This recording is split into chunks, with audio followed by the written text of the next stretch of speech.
Chairman Ryan is saying that about the only short-term deficit reduction efforts that can be accomplished now are cutting discretionary spending and some farm subsidies.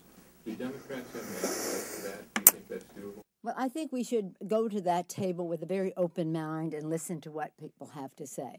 But we've been here before. As you know, we had to sweep up after President Bush won and the deficit that he left, and President Clinton succeeded in doing that. We passed our economic package in 1993. It was very courageous legislation. Some members who voted for it didn't come back because it changed the revenue scheme of things. I don't see how you can possibly talk about serious deficit reduction without talking about three things: cuts in spending, waste, fraud, and abuse, which we are always on the alert for, and a change in the revenue scheme. Now, in our budget, Mr. Van Hollen, as we have come before you on any number of occasions, our budget uses some of the validation from the Fiscal Commission that looks at the defense budget for additional cuts, looks at revenue, they call revenue loopholes, or they call them tax expenditures, whatever it is. It's a special deal for somebody that is increasing the deficit that we have to close and perhaps then bring down the tax rate, the corporate tax rate.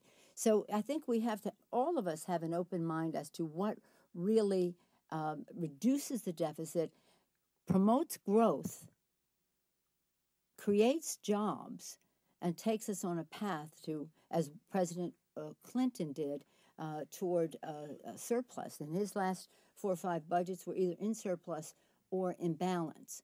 So this is as serious as it gets. Democrats know how to reduce the deficit. We had to do it before. We will do it again, and we will, again, do it in a way that has fairness to it. Again, not saying to seniors, you have to pay more for less so we can give tax breaks to big oil.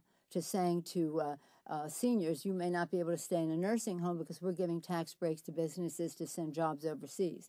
To saying to our kids and to our children, we're going to cut the education budget and make college more expensive for nearly 10 million young adults so that we can give tax cuts to the wealthiest people in our country. These are just bad priorities for our country, and investing in education, I say this all the time, I say it again, brings more money to the Treasury than any initiative that you can name.